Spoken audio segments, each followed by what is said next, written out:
After the Emperor created the primarchs, the ruinous powers, along with the universe's worst mother, seized the infant demigods still enclosed within their gestation pods, launching them into the warp. Unable to annihilate these potent beings due to the formidable psychic and physical protections bestowed upon them by the Emperor at the time, the demonic entities nonetheless endeavored to corrupt the Emperor's creations for their own sinister purposes. Thus, even the finest of the Emperor's progeny were tainted from the very beginning. The gestation pod containing the infant Sanguinius came to rest upon one of the moons of Baal, in particular Baal Secundus, in a location known as Angel's Fall. Of the young primarchs spirited away from the Emperor through the Imperium by mysterious means, few encountered conditions that might be described as favorable. Yet amongst them, Sanguinius was particularly ill-fated and burdened by the whims of fortune. Once the Baal system had thrived and been a central hub for mankind's ancient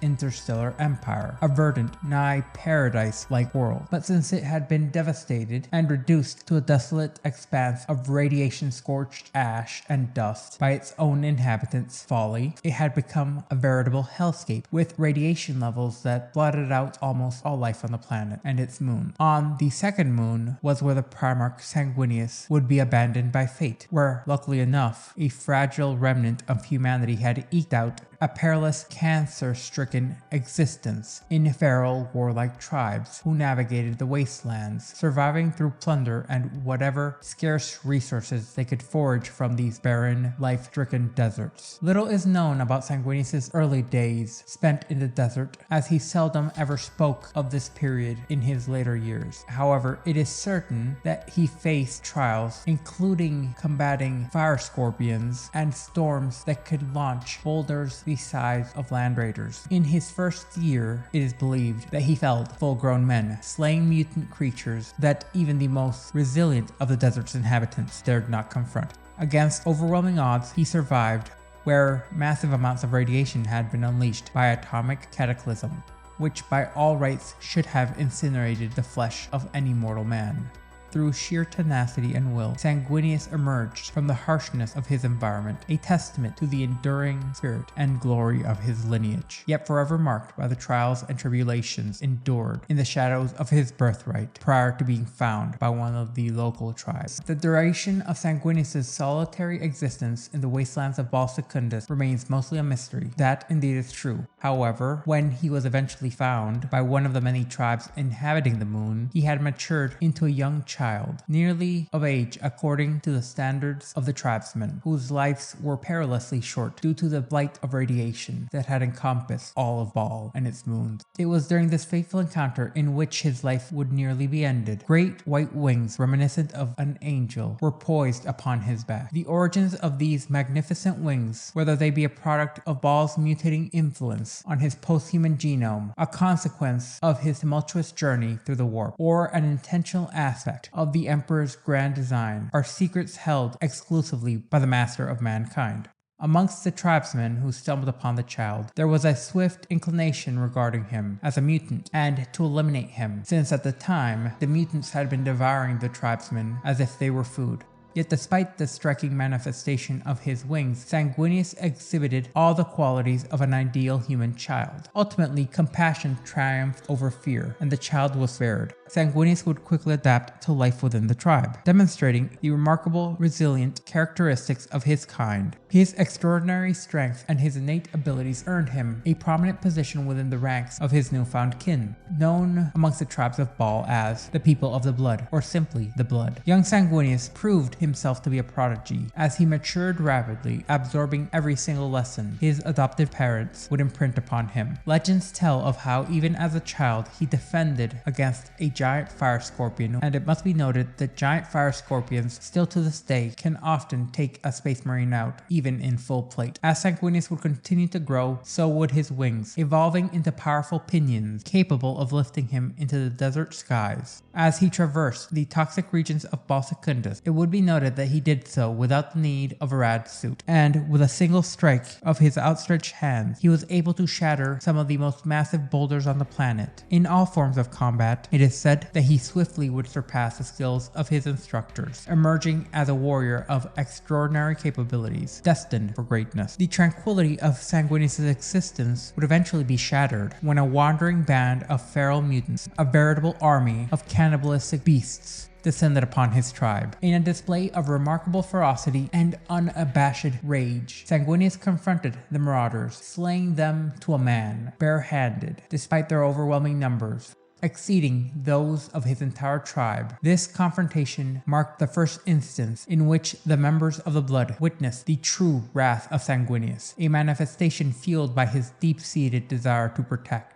A rage born of nobility, but one that runs deeper than even those of the blood god Khorne. When the blood rage consumed him, he became a sight of awe and terror. What some would refer to as his primarch powers awakening in him in full force, as a radiant nimbus of light fully encircled his head, a veritable crown of angelic thorns. As he rapidly transitioned into manhood, Sanguinius would then be plagued by unsettling dreams and ominous visions foretelling of death and bloodshed of such a scale which were unimaginable at the time, as well as the arrival of a grim and mysterious Dark King from a distant world. He would then dedicate himself to combating the mutant subhuman creatures that roamed the desolate expanses of Baal and repelling the raiders from rival tribes. His fierce loyalty to the Blood mirrored the single-minded determination in which he engaged in battle. Yet, in stark contrast to his fellow primarchs, Sanguinius would not undertake a protracted war of planetary unification on Baal Secundus, nor did he launch a glorious campaign of conquest to assert his worthiness. As tales of a winged warrior spread throughout Baal, Sanguinius became a figure of legend. Depictions of him painted a portrait of a tall, fair being, strikingly different from the stunted and radiation-scarred inhabitants of the moon.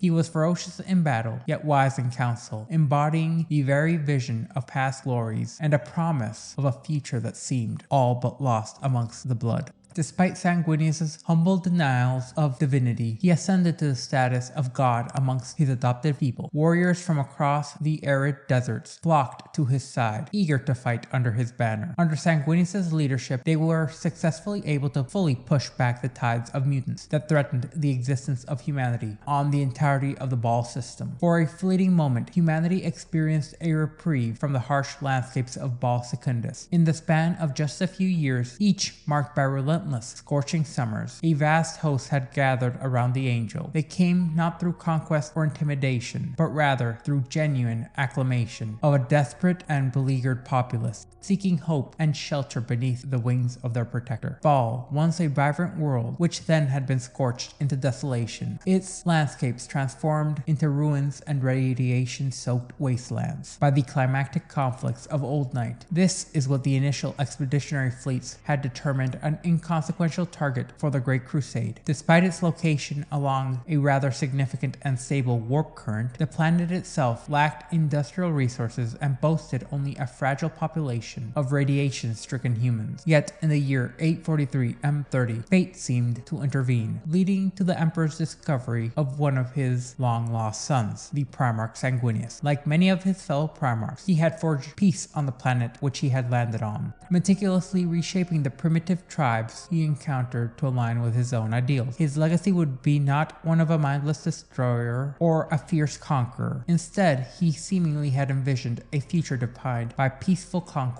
and unity through a banner of compassion and safety, tempered by justice and the pursuit of knowledge. This vision would strike a stark contrast with the brutal ethos of the Ninth Legion that would ultimately be bequeathed upon him. When the Emperor finally returned to the skies of Baal, his starships heralded a momentous occasion. Not the arrival of a king of war, but rather that of an unwilling god. Sanguinius, long aware of his father's impending visit and the weighty implications it would bear, including his own death, would meet with the Emperor alone. eschewing his entourage of devoted followers and warriors who typically surrounded him. In a gesture of profound reverence, he would kneel before the emperor, pleading solely for the lives of his followers, acutely aware of the emperor's vow to eradicate all forms of worship. And it would be in this moment that at first Sanguinius would notice that the emperor spoke without speaking, in a tongue with an accent not existent. He saw his own, and it was through the psychic connection between the two that Sanguinius understood that he was in some way changed, perhaps in a way similar to Kerr's, or it could have been his wings, but the emperor saw something necessary but broken. And at that point, Sanguinius chose to put it all on the line. He requested that the emperor allow the people of Baal to live as they will, and to not have the imperium's beliefs thrust upon them forcibly. The emperor would ask what would he do if he did not agree, and it seems that this was a moment that the emperor realized one of his primarchs was willing to stand against him, as Sanguinius gave him an ultimatum. The only way he would join is if he allowed this for Baal. And recognizing the rare talents and the unwavering loyalty within the winged primarch, the emperor would grant his request, as he would intentionally withhold the full force of the imperial truth and the laws of the imperium from Baal, decreeing that no imperial ship would land on Baal Secundus without Sanguinius or the people of the Blood's explicit permission. Thus, the tribes known as the Blood were allowed to continue their existence and their beliefs as they always had, preserved as a measure of security against the Great Angel's covenant. With this pact established, Sanguinius would embark on the path of service to the Emperor, becoming one of, if not the most loyal, sons of the Master of Mankind.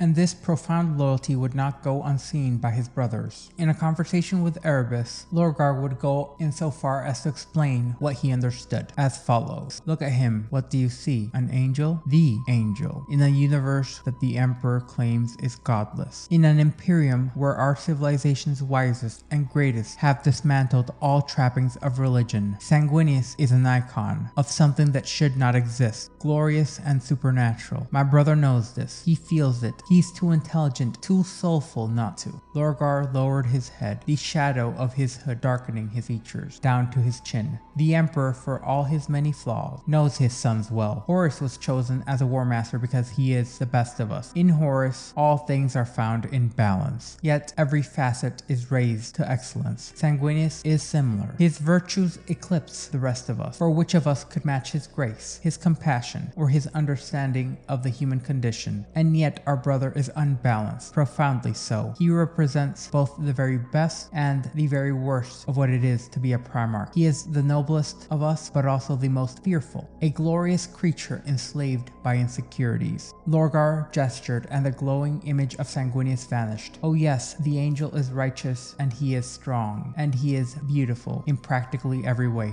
But he has a cancerous weakness, his heart, a weakness known only to a few of us. Sanguinius is loyal to our father out of perfect love and perfect nobility. And if that were all, he might still be turned or killed as you desire, my son. But what you fail to consider is that he is also loyal out of perfect fear. He fears the reason he has wings. He fears what they might represent. He fears something went terribly wrong during his creation. And he fears the effects this may have upon his own genes. Angron watched Lorgar with undisguised fascination, the nail-induced fire in his skull momentarily forgotten. And in so, Erebus would maintain his own resolute silence.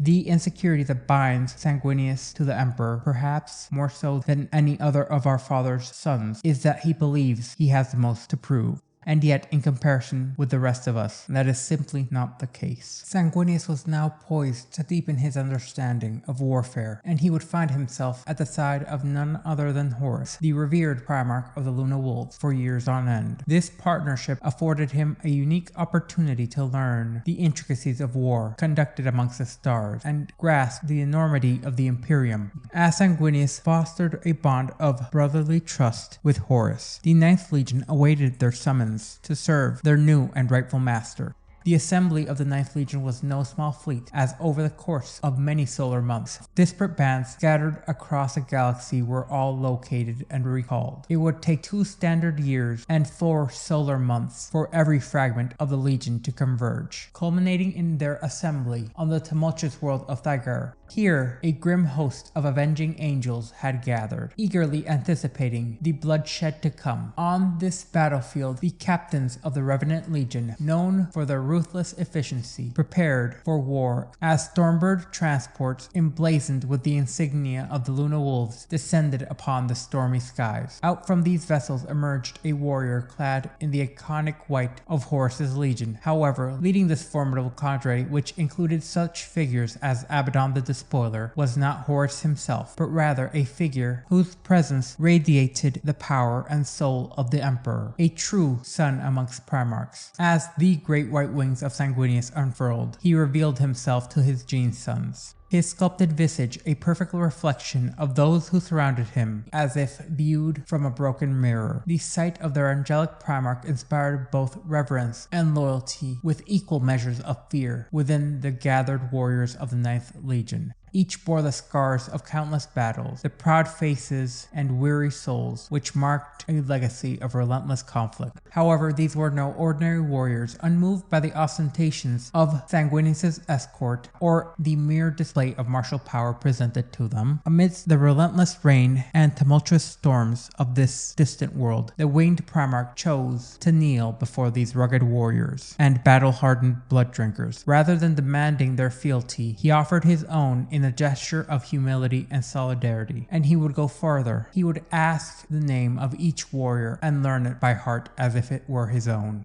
These warriors who had sacrificed everything for the nascent imperium, only to receive suspicion and disdain in return, now found themselves the recipients of a primarch who, unlike any of his brothers, swore his own life to them, his loyalty given freely and without hesitation. Sanguinius only requested to be allowed to fight alongside them, to prove his merit, and to earn the right to lead them. Sanguinius earned their devotion, not merely through rhetoric, but through action, as he allowed his sons to choose if they would have him, as he would join them on their assembled inaugural campaign together. It was on the front lines of battle that his courage became a living testament to the sincerity of his vow. The storm-ravaged fifth world of the Thygar system, known as Thygar Pentaros, would serve as a crucible for Sanguinius' efforts to secure the loyalty of his legion. Here, amidst the chaos of combat, he poured his own blood into the fight, leading from the front and immersing himself in the visceral nature of warfare, all the while gaining profound insights into the essence of his sons. In this harrowing environment, Sanguinius observed the bloodlust and the insatiable hunger that coursed through their veins, recognizing them as shadows of his own darker impulses. This awareness marked a pivotal moment for their shared journey, as he would now see their darker nature as a legacy he had unjustly thrust upon them. The abhumans of Thargar, alongside their savage thralls, would fall before the 9th Legion, like wheat before a scythe, demonstrating the lethal efficiency of Sanguinius and his warriors. Amongst the spoils of victory, in the midst of battle, Sanguinius would claim the pelt of a dire Caradon, as it was not merely a trophy of battle against a dangerous beast, but a potent symbol of the bond he now shared with his sons. In the bloody aftermath of this campaign, the winged primarch glimpsed a troubling potential future, a crimson landscape marked by perpetual warfare, one where his sons would devolve into monsters, mere vessels of a dark and terrible fury. Yet amid this grim vision, Sanguinius found no cause for despair. Even amidst the chaos and carnage, the warriors of the 9th would retain a flicker of nobility. The remnants of their martial pride and unflinching determination lingered like warm ashes, fueling their drive not to simply slaughter, but for a victory that held a deep significance.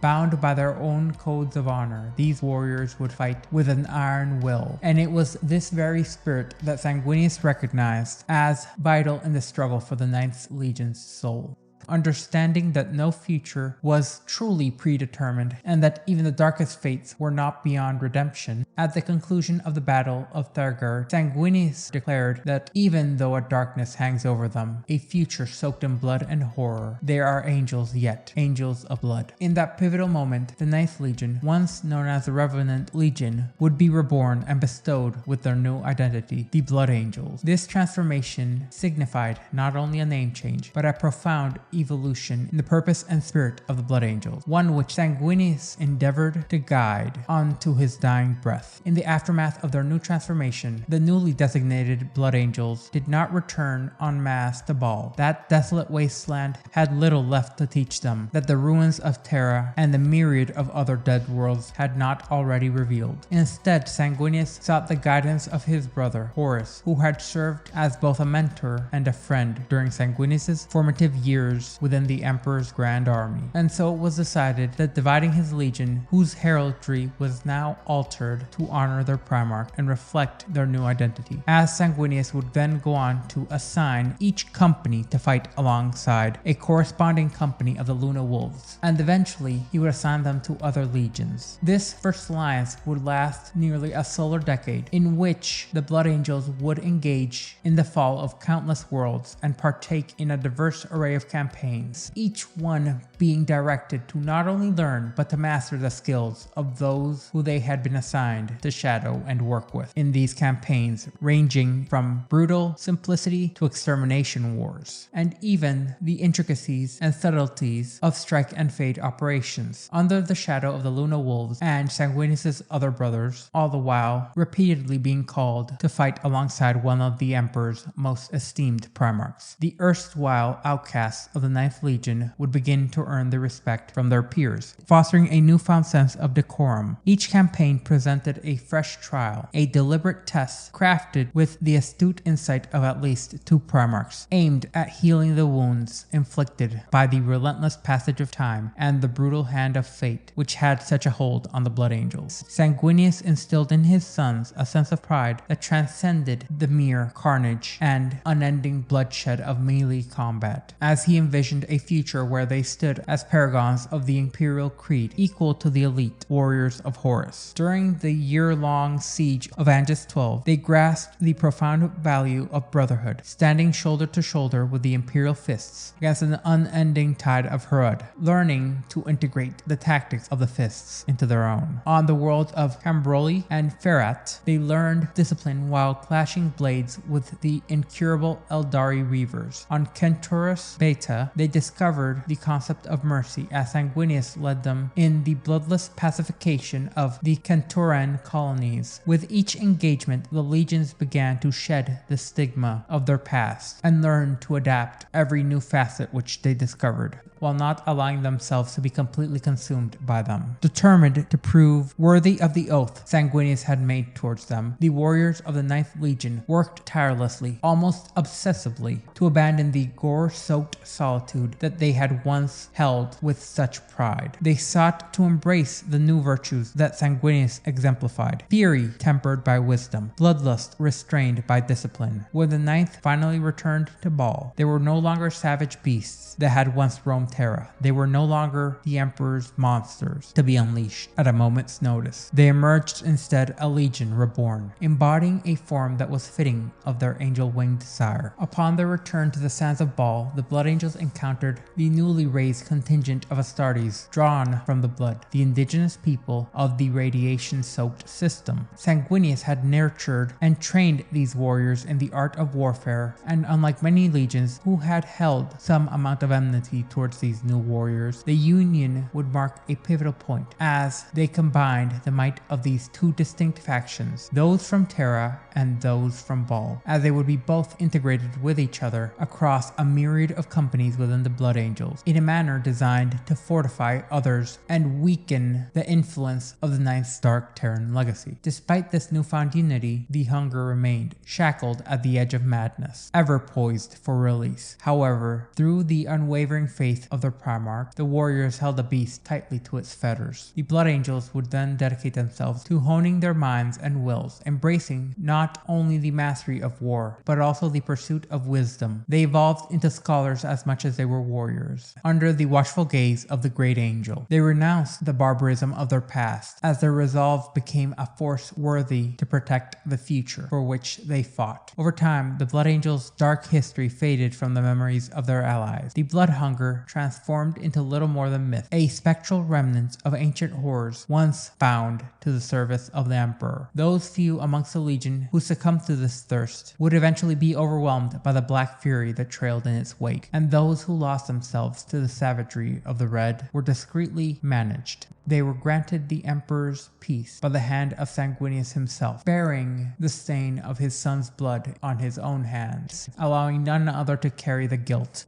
Thus, the Blood Angels, along with their primarchs, would join the Great Crusade as equals, no longer looked down upon, but instead rising to the call of war amongst the stars, ready to carve their place in the record book of history. The newly crimson-clad 9th Legion emerged as a paradox, both familiar in its martial ferocity, yet fundamentally transformed in character, though it still waged war with an intensity capable of shaking even the heavens themselves. This fury was now tempered by a profound discipline and an acute, well-developed intellect. Even with these changes, the Blood Angels would maintain their panache for shock assault, striking at their foes with a suddenness and ferocity still seldom seen across a galaxy.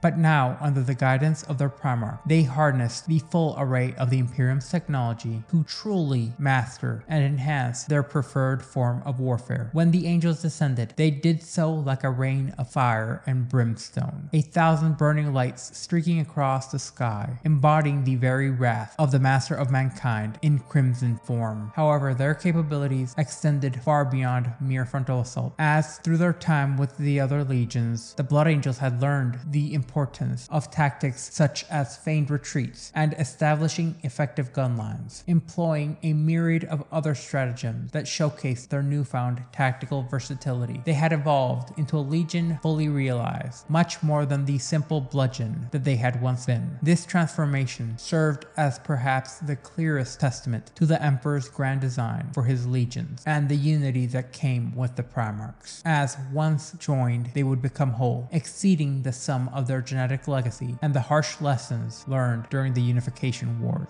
The Blood Angels were no longer merely warriors. They were an embodiment of the Emperor's vision, prepared to face what challenges the galaxy might throw at them with a balance of might and intellect.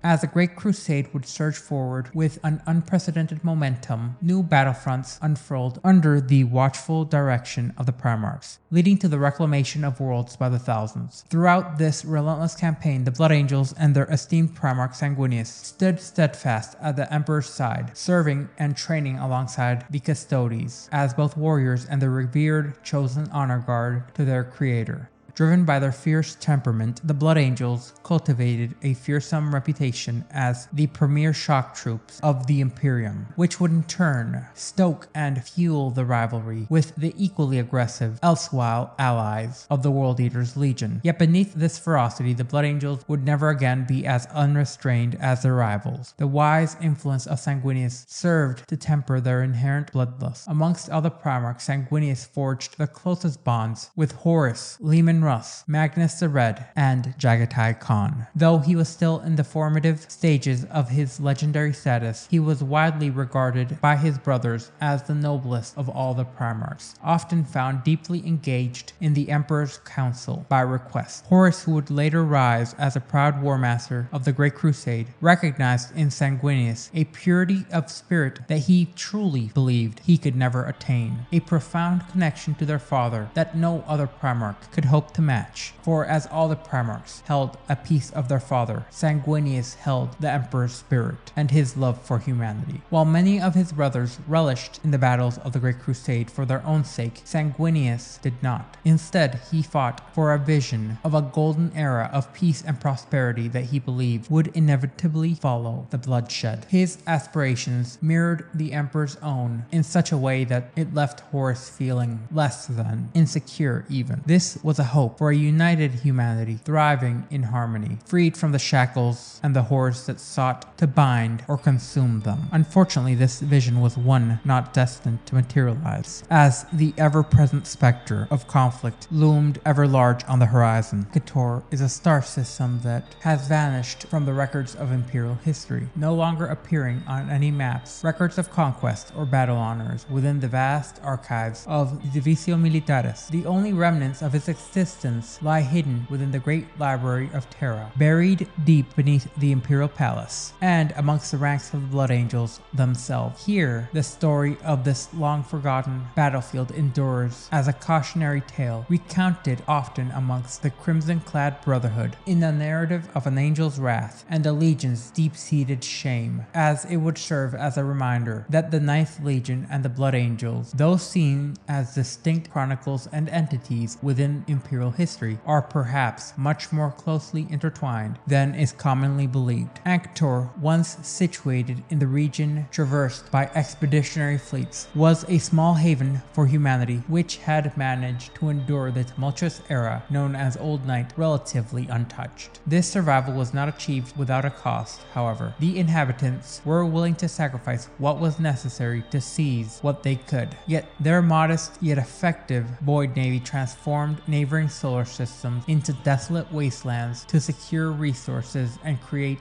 buffer worlds for their own people, thriving on mass plunder and enslavement. By the time the Imperium's first scout ships ventured into act, the system was not merely surviving, but instead it was flourishing. This newfound prosperity bred a false sense of security, leading the inhabitants to greet the initial Imperial ships with a storm of fire and thunder. The first of the Imperium's fleets to receive word of this unexpected aggression was a contingent of Blood Angels led by none other than the Primarch. Sanguinius was already engaged in an auger sweep of the adjacent sectors. Once hearing about this, would promptly order his fleet to alter its course to Ankator, arranging them in the distinct attack formation his legion had become known for. This decision would set in motion a series of events that would forever alter the fate of the Blood Angels and the legacy of the Imperium. The Blood Angels broke through the aether, their guns pointed wide open and their cannons primed for engagement. In a swift and brutal confrontation, they decimated the enemy fleet awaiting them, the marauding vessels of Ankator proving woefully inadequate against the imposing battleships of the Ninth, which were considered one of the strongest naval detachments of any of the legions at that point. Within mere moments, the Blood Angels pressed forward to the first inhabited celestial body within the system, encircling it within a formidable cauldron of iron and illuminating the sky with a devastating of the Angels' cannons. This initial target was Ankator Extremis, a small airless orb that hosted only a garrison of the Ankatorian soldiers, concealed within subsurface habitat. The inhabitants' presence was indicated solely by the heavy artillery bracketing the sky above them. Uncumbered by any civilian population, Sanguinius ordered an immediate assault, driven by a desire to prevent the enemy from regrouping or regaining any momentum. He committed the 19th, the 76th, the 171st, along with the 94th Company to this particular offensive. A brief yet precise bombardment shattered the surface of the planet and neutralized the defensive arrays of the Akatoran troops, creating a clear path for the drop pods that had been launched simultaneously and the aircraft that followed closely behind them. As the Blood Angels descended into the cold, dark corridors of Ankator Extremis, brutal yet close quarters combat would erupt, and the Legion carved a bloody path through the subterranean halls, relentless in their advance, much like the Legion of old. The enemy they faced were heavily cybernetically augmented beings that bore little resemblance to humans, leading the Imperial forces to dub them Iron Bulls due to the sensory horns grafted upon their skulls. Amongst their own people, however, they were known as the Krusukyu, and they were armed with primitive plasma casters and grav lances. The Iron Bulls would stand resolute against the might of the Ninth Legion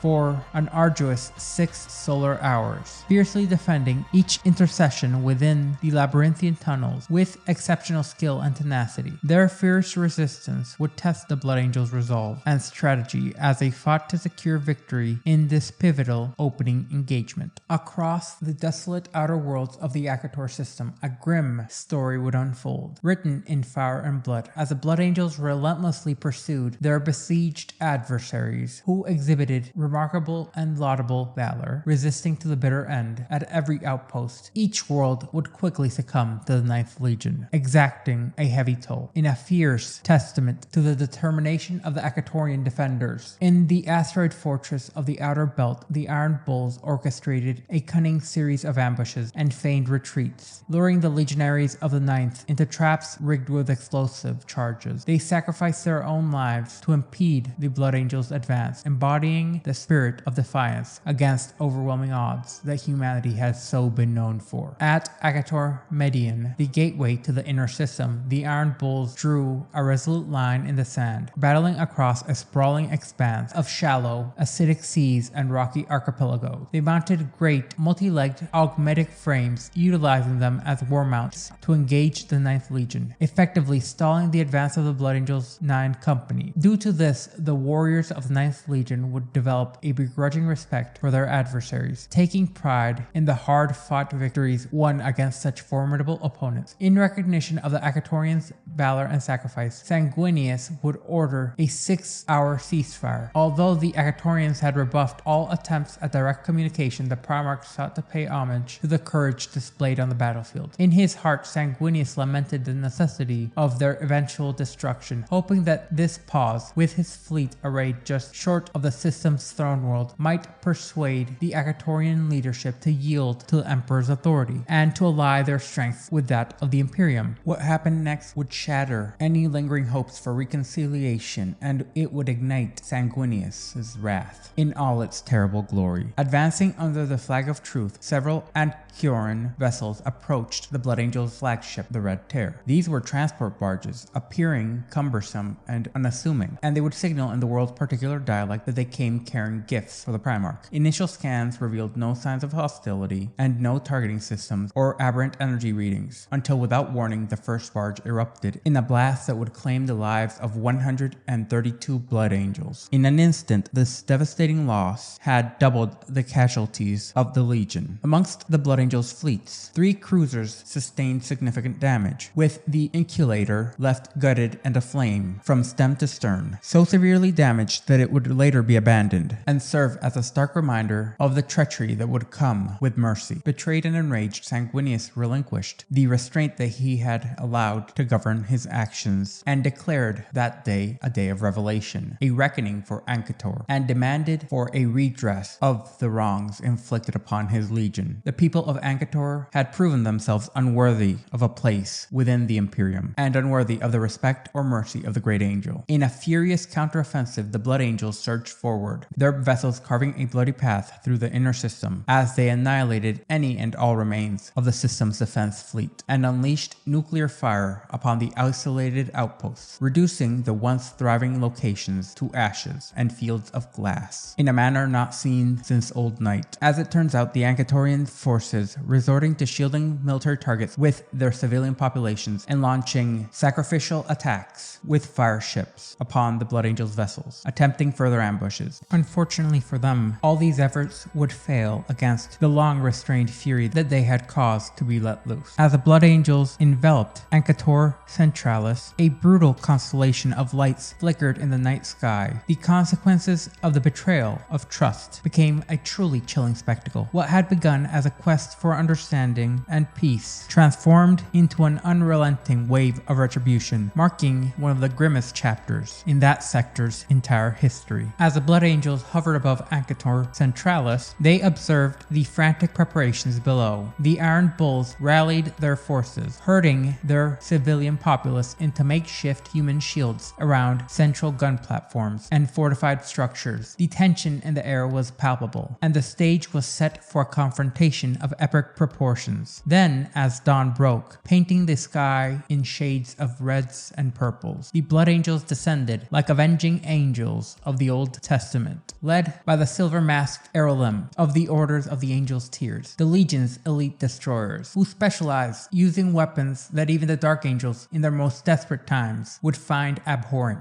Their objective was unmistakable: to strike at the largest contingent of Iron Bulls defending their throne world, aiming to sever the enemy's command structure in a single devastating stroke. Like meteors, hundreds upon hundreds of drop pods plummeted through the atmosphere, crashing down into the Iron Bulls' lines with a cataclysmic force. Some pods opened up into lethal blooms, revealing missile launchers and flamers, which unleashed torrents of flame and destruction, while others ejected crimson-clad warriors whose bolters and chainswords roared with unrelenting fury, not seen since their days as revenants. The suddenness and scale of this assault completely and utterly shattered the enemy formation, leaving the Iron Bulls in complete and utter disarray. In this moment of chaos, Thus, the main force of the Ninth Legion descended upon the tumultuous center of battle, launching themselves into the fray without hesitation. What began as a structured confrontation rapidly devolved into a rout even the Space Wolves would be proud of, and a brutal slaughter that would leave the World Eaters envious. As the Blood Angels cut through the heart of their enemies' formations, they decimated not only the command echelons and sent the Iron Bulls into a state of utter confusion, but wreaked havoc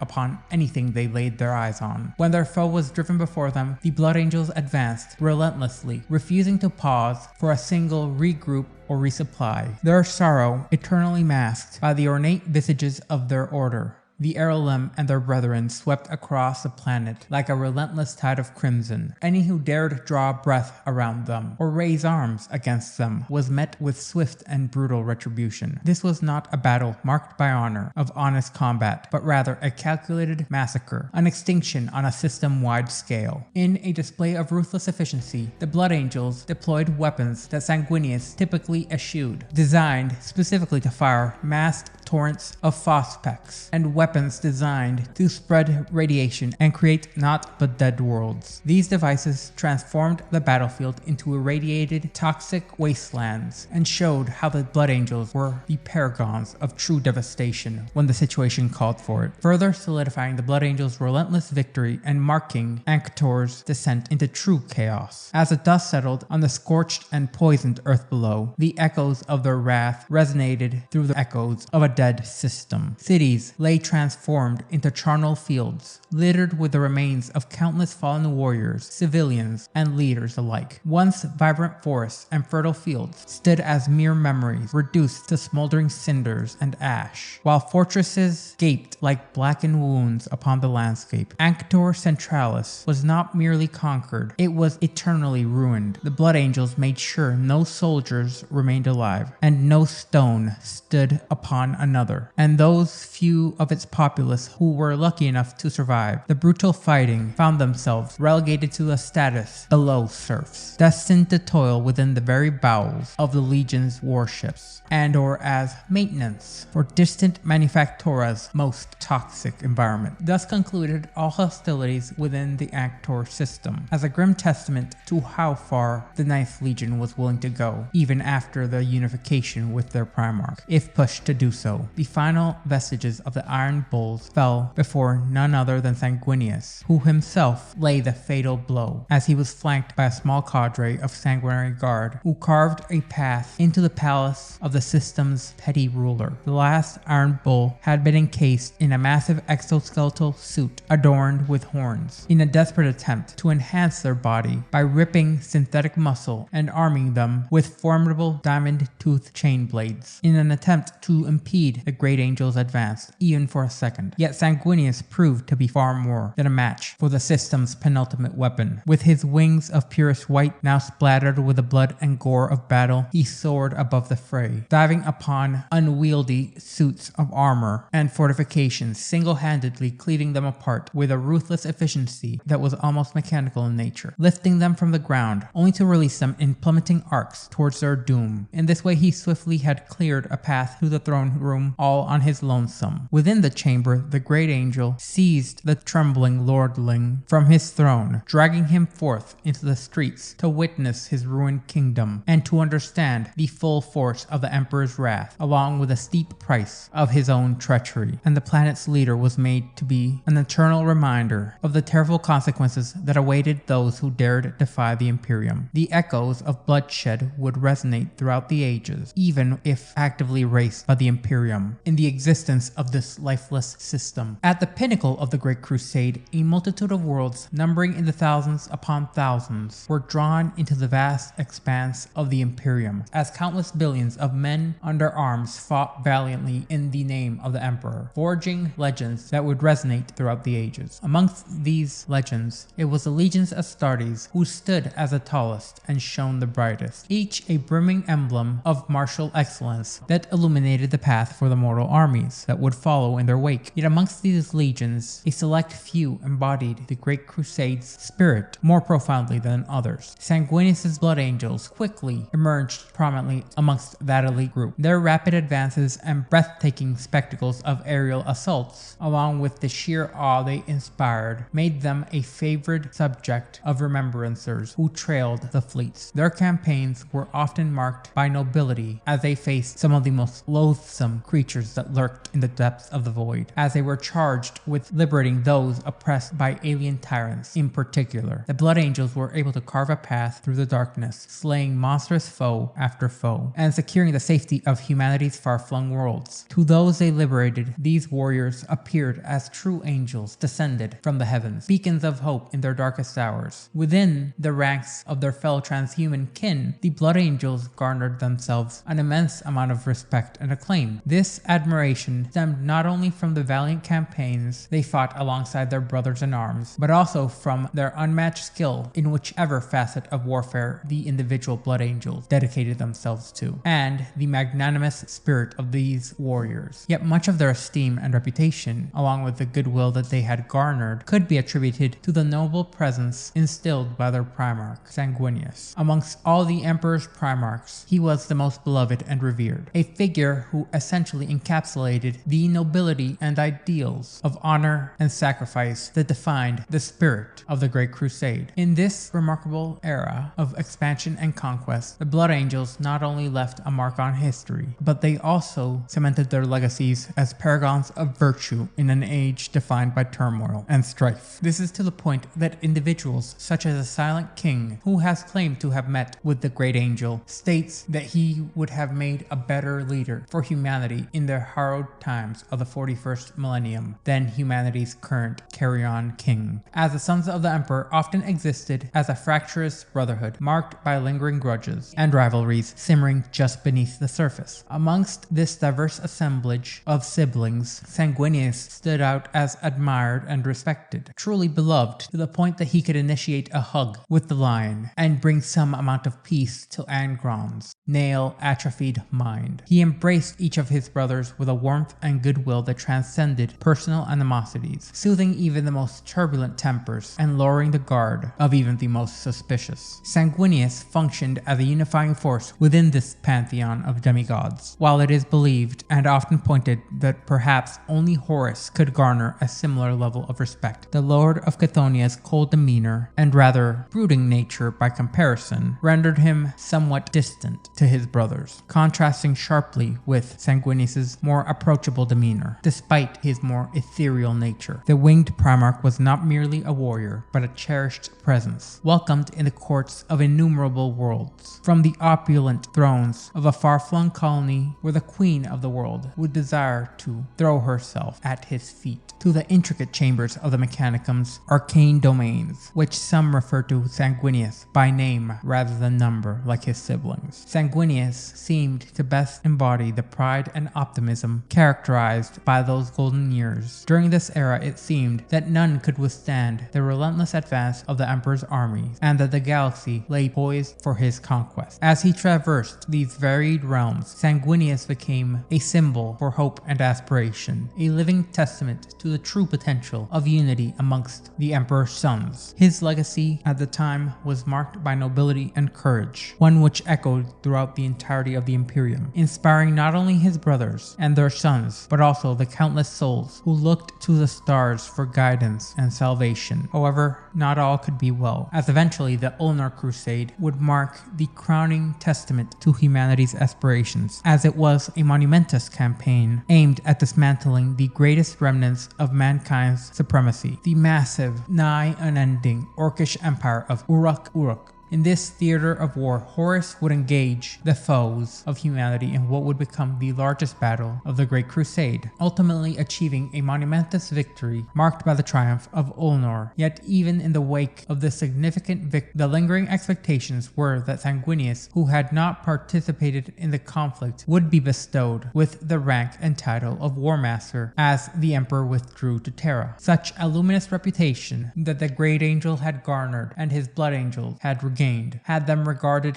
not only as unparalleled warriors, but scholars of remarkable renown, to the point that few harbored any doubt about Sanguinius' suitability to serve as the Emperor's proxy. However, amidst this acclaim, a whisper of jealousy seemed to surface amongst some factions, casting a shadow on this unity of purpose, and eventually even Sanguinius would vote for Horus to be declared as War Master.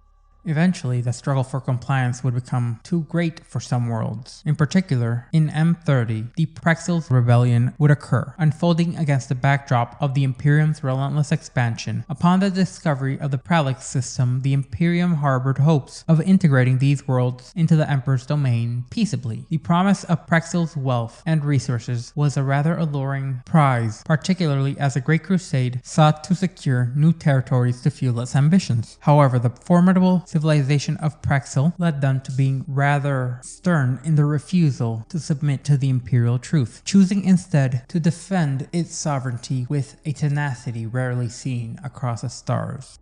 The Praxil war fleet, renowned for its strength, initially repelled the advances of the Imperial Expeditionary Fleet, inflicting significant casualties on the Imperial forces. In response, the Imperium dispatched a substantial army comprised of the Emperor's children, bolstered by select units from the Imperial Army's human contingents along with the Mechanicum. Despite their numbers and resources, the initial campaign was plagued by setbacks and mounting losses, as the Imperial forces encountered fierce resistance at every juncture. Rather than seeking reinforcements, the pride of the Emperor's children hampered their efforts. It was not until the War Council of Terra intervened and went above the Primarch that the tide began to turn, as a contingent of Blood Angels and Imperial Fists, led by the eventual Chapter Master Ralderon, was dispatched to assist the beleaguered Imperial forces. Despite his personal reservations and the affront to his honor, Lord Commander Eidolon of the Emperor's children accepted the aid from his cousin legions, forming a new strategy for a second offensive to overwhelm the steadfast Praxil. With the combined might of the Blood Angels, Imperial Fists, and the newly reinforced Imperial forces, they were able to mount a second offensive, ultimately leading to a hard-fought victory. However, the aftermath of the campaign revealed the complexities of honor and recognition within the Imperium's differing substratas. When the dust settled and the Imperium claimed victory, Eidolon stubbornly refused to acknowledge the significant contributions of his brethren, a slight that would resonate within the ranks of the Space Marine legions,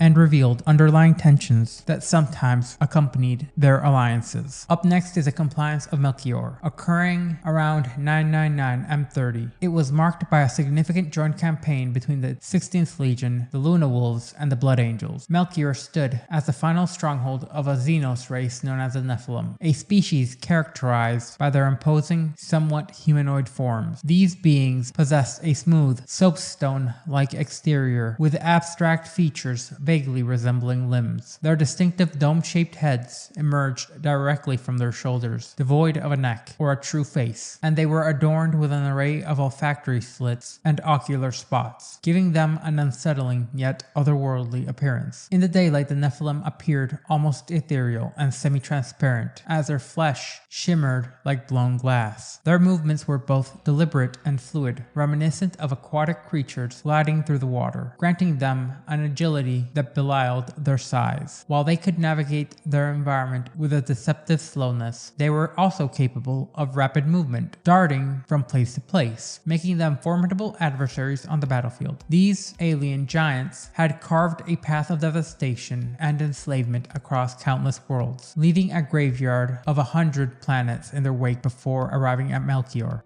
Amongst those worlds were Sagan, Decora Spine, and Orphelomenoris, and Beta Regiel II, each doomed of its human population. As the Nephilim moved, they had herded the inhabitants of these planets into colossal empath chapels, where they were slowly consumed and their souls reduced to nutrients for the being, as was the sinister nature of their existence. The very name Nephilim was derived from ancient human mythology, invoking the images of seraphs, and it was an iconic moniker for creatures who embodied humanity's greatest nightmares.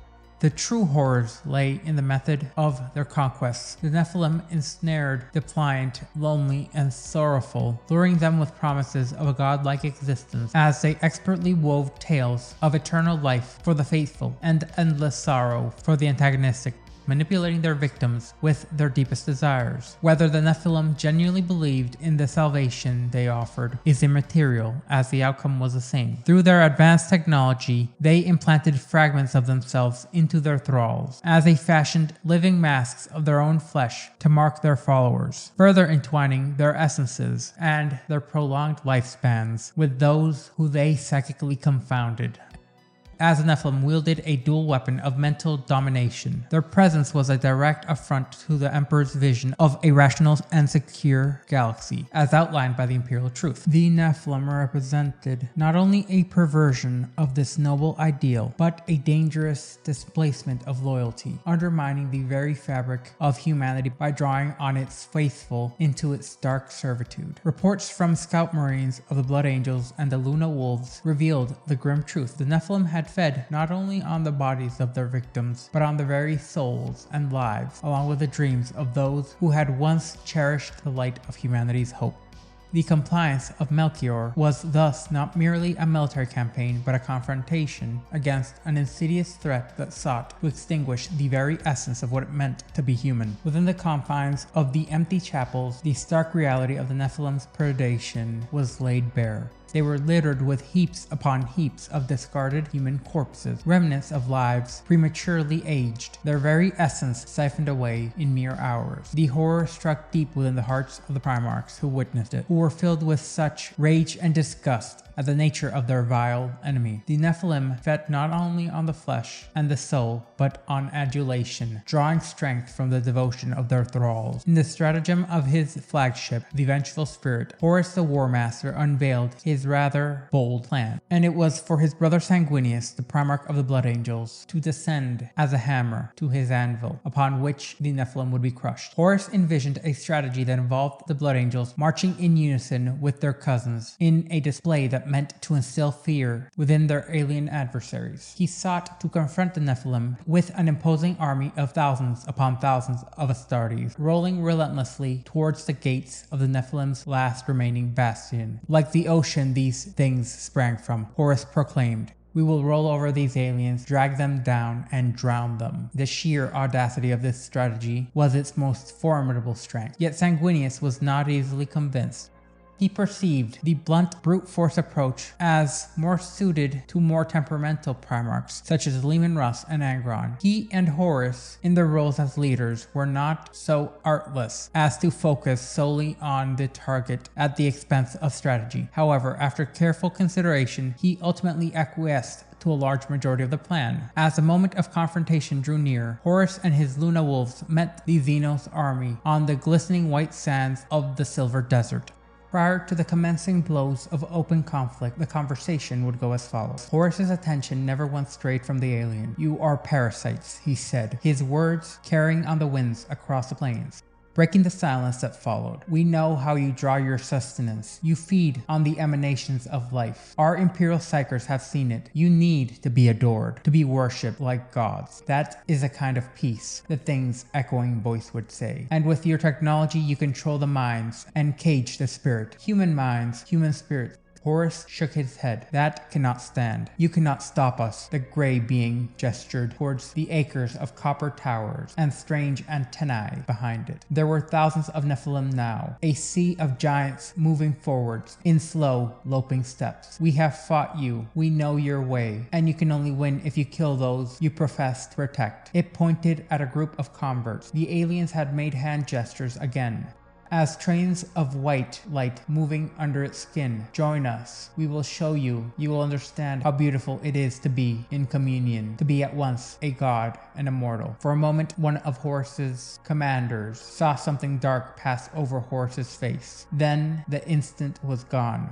"We have dethroned all the gods," said the Primarch, "and you are now a pale shadow of those false things." The Grey let off a hooting cry in its own language, and the legion of Nephilim advanced, each of them professing an angry yellow. "We will destroy you," it said. "We outnumber you." Horus would then give a rueful nod as he drew his sword, a massive blade of oiled steel and adamantium. "You will try, but today you face the Emperor's sons and his warriors." We are the Luna Wolves, and this legion is the anvil upon which you shall be broken. From high overhead there was a low crackle, and a sound like a distant thunder, as sonic booms from the upper atmosphere reached the desert floor. Sejanus looked up, his eyesight picking out lines of white contrails, hundreds, if not thousands in number, flaring out behind great crimson tears and scarlet-hued hawks, as they fell at supersonic speed towards the silver sands. We are the anvil, Horus repeated, now more resolute than ever, his voice unyielding. Now behold the hammer. Then suddenly the heavens screamed. Ejected from the launch tubes of a dozen capital ships and battle barges in low orbit, a rain of ceramite capsules tore through the atmosphere of Melchior and fell like flaming meteors towards the silver desert. Falling with them were diving hawks, stormbirds, and assault gunships, wheeling through the air towards the gargantuan Nephilim encampment. They were red as blood, red as fury, and they carried company upon company of warriors from the 9th Legion Astartes. The speed of the assault was the key to victory. The parasitic alien invaders and their zealous followers had successfully been drawn out to confront the mass forces of the Luna Wolves, leaving their defenses on their flanks thinned and permeable. But the Xenos giants were not slow in their thinking, and in that moment they understood that they had been duped. They would attempt to regroup and fortify. However, the Blood Angels would not allow that to happen. As from the lead Stormbird came a figure clad in armor, the shade of the sun, a primarch, another demigod, an angel, and he threw himself into the pale sky, embracing the pull of gravity like a lover, letting it speed him towards terminal velocity. Unmasked, his gallant face was set in determination, a mane of flashing tresses snapping in the wind. He cried out his defiance. From the back there was an explosion as white snowy pinions unfurled, great wings extending out in wide arcs to catch the flow of the air effortlessly. Gold trinkets, teardrops of precious red jade and rubies, silks, tabards, and chainmail of platinum rattled against a suit of ceramite and plasteel so ornate, so glorious, that its artistry seemed better suited to a gallery of the highest reckoning. Against the drag of the airflow, he unleashed a wicked red sword. It was a cousin of the blade held by his brother Horus far below. With him were warriors no less determined, no less fierce in countenance. Assault legionaries of a dozen companies and a dozen more bore down with snarling jets of jump packs upon their backs, their guns in their hands, and retribution in their eyes. Leading them were the Sanguinary Guard, whose golden armor and white wings echoed those of their liege, but the wings that held the guard aloft were made of enameled metal, like the assault squads. Their flight was powered by spears of orange from blazing fusion motors. The Primarch landed with an impact greater than that of a point-blank barrage from a dozen powerful Vindicators, and a perfectly circular ripple of shock resonating out from the crash of his boots in the desert sands. The Nephilim Blues rushing to attack were blasted off their feet as they struggled to right themselves, only to be gunned down by the ornate wrist bolters of the falling Sanguinary Guard and the Fusile assault squads. Surrounded by the relentless fury of two of the greatest Space Marine legions who ever roamed the galaxy, on the gleaming sands of Melchior, the Nephilim were finally brought to an end, and their reign of terror extinguished by the might of the Emperor's chosen. Yet this was not the only conflict of great import that would occur in the turbulent era of the 31st millennium. One of these lesser-known chapters is the compliance of the Farum Moons, which transpired in the turbulent 31st millennium, as previously stated. This operation was notable for the involvement of the G9K Division Kill, a genetically enhanced unit of Imperial Army tasked with supporting the Blood Angels Legion, designed to be able to tolerate their methods of war. This division faced an adversary that remains rather shrouded in obscurity, as no official Imperial records provide clarity upon the identity of the enemy. As the conflict unfolded, the G9K division found themselves surrounded, teetering on the brink of annihilation. The situation was dire, and their prospects seemed bleak, a testament to the ferocity of their unknown opponent. However, in this critical moment, the Blood Angels intervened with a forceful and decisive assault. Utilizing a mix of drop pods and stormbirds, the astartes descended upon the battlefield with relentless precision. The combined might of the Blood Angels and the G9K division itself would prove too formidable for these foes, as the Blood Angels executed what could be understood as one of the most massive planetary assaults to turn the tide of this conflict, overwhelming the enemy and securing victory with the collaboration of these two legendary forces. And so the Farum moons would be successfully conquered and integrated into the ever-expanding realms of the Imperium. And though the specifics of this adversary remained unknown, the valor demonstrated by the G9K division and the Blood Angels in this engagement has led many to believe that the human serfs that survive on Baal and serve the Blood Angels are direct descendants of this genetically modified division.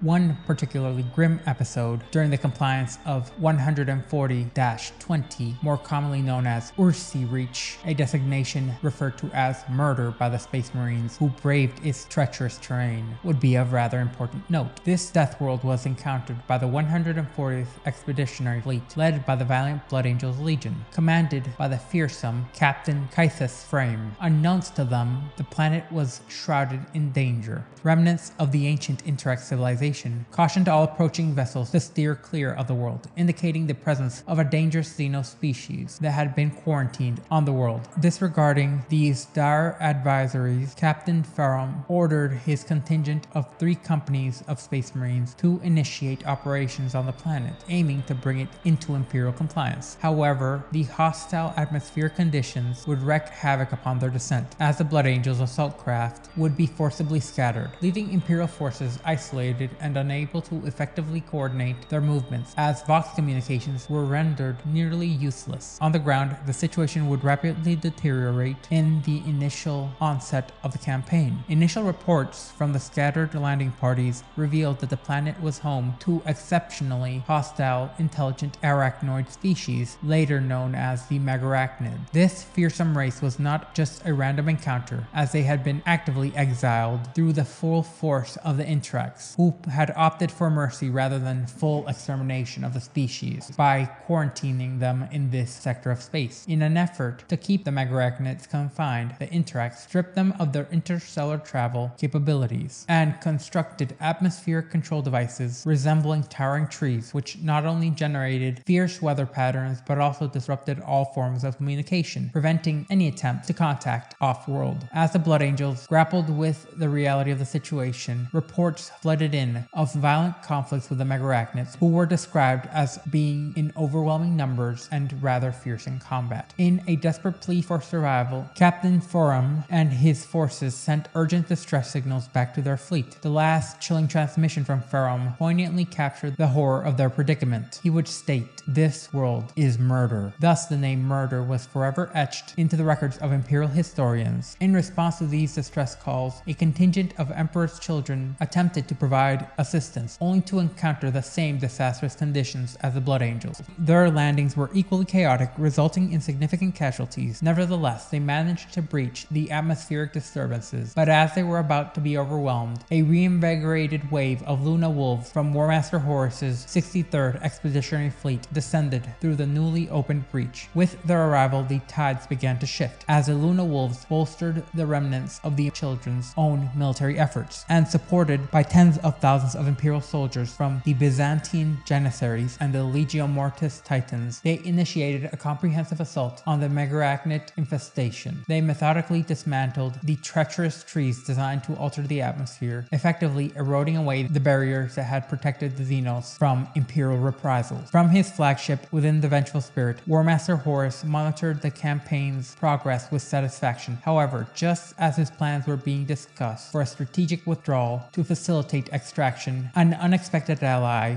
had arrived. Sanguinius, the primarch of the Blood Angels, accompanied by his grief for his fallen sons, implored Horus to join him in a campaign of vengeance against the Megarachnids, to which the War Master responded, "Yes, let's murder," reflecting the brotherly bond and the urgency of the mission they shared. In addition, 5 companies of Blood Angels were set upon the offensive, with a renewed vigor and vengeance in their hearts as they surged through the Imperial forces forces straight into the heart of the megarachnids. Despite their tenacity and their relentless defense, they could not stem the tide of the Space Marine onslaught. As the campaign progressed into its 6th month, it appeared the megarachnid species was on the brink of extinction, and with their ultimate fate obscured by the impending chaos of the Horus Heresy. The full consequences of this merciful intervention, however, would remain unknown, shrouded in the mist of history. Following this campaign, Sanguinius would mark his face forever with a black teardrop below his eye as a symbol of remembrance for his fallen sons. In the year 2 M31, a turbulent chapter would unfold within the records of the Imperium, as the Kairos Belt became the stage for a dramatic confrontation between the forces of humanity and the resilient Ork tribes that remained, scattered and disorganized following the devastating defeat during the Ulnar Crusade. Many Orks would seek refuge in the mineral-rich region of drifting asteroids, carving out new outposts while they were licking their wounds and rearming for future conflicts. Yet despite this short-lived respite, the Greenskins soon began to launch aggressive raids against nearby Imperial systems and newly compliant colonies, rekindling the flames of war and hatred. Recognizing the imminent threat posed by the remaining Orks, the Alpha Legion initiated a strategic campaign to track their movements and dismantle their newfound power. To this end, they sought the aid of War Master Horus, requesting reinforcements to support their annihilation plans. However, the aftermath of the brutal engagement at Murder and the disastrous encounter with the Interax had made the Luna Wolves rather hesitant to commit their forces to another campaign so quickly. However, in a turn of events, it was the Blood Angels who answered the call for assistance. Led directly by the Primarch, they pledged a significant intervention to bolster the efforts of the 88th Expeditionary Fleet. The mission was described by Alfarius as a project which was to take 5 standard years to achieve. However, Sanguinius, imbued with a sense of urgency and competence, countered this timeline, asserting that they would conclude the campaign in just 1 year. And to this end, he mobilized vessels from every active Blood Angel Expeditionary Fleet, emphasizing the commitment to this cause. Remarkably, Sanguinius' observations were proven correct. Within 13 months of initiating the campaign, the Ork presence was in all but words eradicated. Yet, as cornered beasts would often do, the Orks exhibited a fierce resistance. What little remained of them fought with a tenacity not seen before. As the 88th Expeditionary Fleet plunged deeper into the depths of the Kairos Belt, they mysteriously vanished from the sensors of the 9th Legion, leaving the Blood Angel flotilla at the fringes of the system in a state of uncertainty. The true nature of the Alpha Legion's mission would gradually come into light, as what they had presented as an aggressive campaign was in reality a more passive operation. The Orks, sensing a shift in power, began to withdraw. Their retreat escalated from solitary vessels to coordinated squadrons to eventually entire fleets abandoning the Kairos system and fleeing like dogs with their tails tucked between their legs. Thus, the Kairos persecution highlighted the ability of the Blood Angels to work with any legion to a devastating effect. As the protracted conflict escalated, each attempt by the Orks to flee the oppressive shadow of the supergiant sun and its asteroid belt was met by the unwavering vengeance and still barely constrained rage of the Blood Angels after their conflict in Murder. For weeks, Imperial starships and Ork cruisers engaged in a perilous game of cat and mouse, navigating the dense dust clouds and at the periphery of the star system. The clash of mighty vessels would reverberate throughout the void as they relentlessly hunted one another, each encounter a testament in ferocity. However, the months of extended naval warfare began to take their toll on the sons of Baal. Bred for the glory of the battlefield, where valor was measured in close combat, they found the endless skirmishes over vast stretches of empty vacuum increasingly unsatisfying. Yet, a shift in the Orks' crew's behavior soon presented a rare opportunity for the Blood Angels. Straying from their typical brutish yet cunning strategies, the Orks began to exhibit signs of panic, making reckless decisions, taking desperate gambles to evade the Blood Angels' blockade. It was though an unseen terror was driving them, one that loomed larger than the weapons of Sanguinius' legion. Despite their vigilance, the 9th Legion remained unawares of the Alpha Legion's secretive actions that compelled the Orks to flee. The Alpha Legion, once a source of support, had gone full radio silent, sending only minimal communications instructing the Blood Angels to maintain the line. Frustrated by Alfarius' evasiveness and the ambiguous nature of the situation, Sanguinius would dispatch a frigate beyond the outer marker, defying the established rules of engagement between the two legions. Weeks later, the frigate returned bearing unsettling news. Crews reported the absence of any signs of Alpha Legionnaires or their own human allies, but they discovered the wreckage of Ork vessels and the remnants of countless slain Xenos. This eerie finding raised questions about the fate of the Alpha Legion's expeditionary fleet, which had numbered in the hundreds, yet was nowhere to be found. At this tempo, the Kairos campaign reached a critical juncture much sooner than the Alpha Legion had ever expected. The remaining Orks had their forces completely routed as they began to retreat from the belt in a chaotic fashion, and they would fall victim to the devastating firepower of blast cannons and torpedo barrages as they attempted to breach the Blood Angels' sentry line. Just as it seemed that the situation would culminate in complete chaos, the Alpha Legion's warships emerged. Operating in unison, they had effectively herded the remaining Orks towards the fringes of the system. In a final communication, the Alpha Legion reported that they had successfully eradicated the alien infestation from the Kairos belt, expressing gratitude towards the Blood Angels for their cooperation, with the destruction of the last massive Ork wreckages being at the hands of the Blood Angels' own massive fleet, which must be noted to have been one of, if not the single largest fleets in the Imperium's history, outnumbering the combined fleets of many of the Angels' brothers. However, the camaraderie between the 9th and the 20th Legions would remain rather strained.